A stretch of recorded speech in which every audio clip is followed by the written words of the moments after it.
ભક્ત સતારની મને વાત યાદ આવે.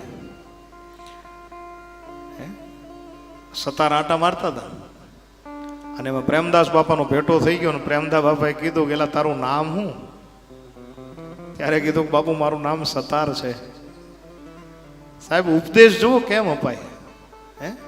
કાન ફૂંકવાથી જ ગુરુ મળે એ કઈ ઠીક છે, એ તો પરંપરા છે, પણ ઉપદેશ કઈ રીતે મળી જાય અને એક શબ્દ તમને ક્યાં પહોંચાડી દે. બાપાએ કીધું કે તારું નામ શું? અને ત્યારે કીધું કે મારું નામ સતાર છે. એ વખતે એટલી બધી ભાષા શુદ્ધિ નહીં. એ કે તારું નામ સતાર છે? બોલે હા મારું નામ સતાર છે. ત્યારે કીધું બાપાએ કે સતાર તો સાંભળે, તારા 6 તાર છે એ એકાબીજા અલગ અલગ જણજણાટી કરે, પણ એ 6 તારમાંથી જેથી એક તાર લાગી ગયો તેથી તારો બેડો પાર થઈ જાય. અને સાહેબ આ શબ્દ લાગ્યા અને લાગ્યા પછીના જે ભજનો લખાણા છે સાહેબ, શું તમને કહું.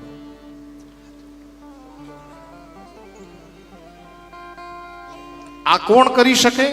ગુરુની કૃપા કરી શકે.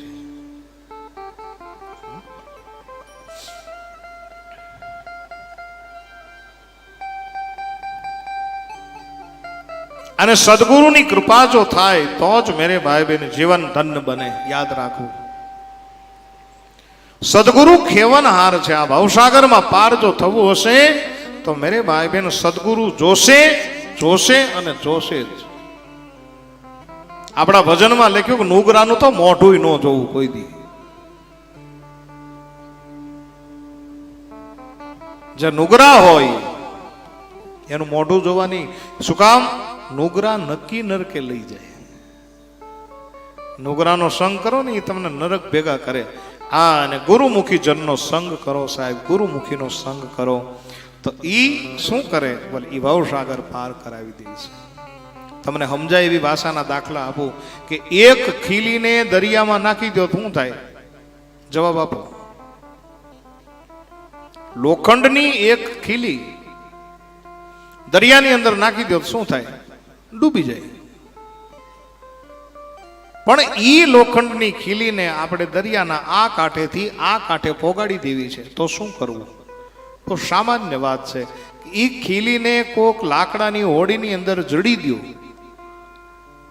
અને પછી લાકડાની હોડી સમંદર ઉપર હાલે તો એ લોખંડની ખીલી હોડીની આરો હાર આ કાંઠેથી પહેલે કાંઠે પહોંચી જાય. એમ સદગુરુ મહારાજનું કામ ઈ છે. કેવા માત્રનું આ દ્રષ્ટાંત છે, પણ લોખંડ રૂપી શિષ્ય, ખીલી રૂપી શિષ્ય નાવ રૂપી ગુરુની સાથે જો ચડાઈ જાય તો આ ભવસાગર પાર થઈ જાય મારા બા.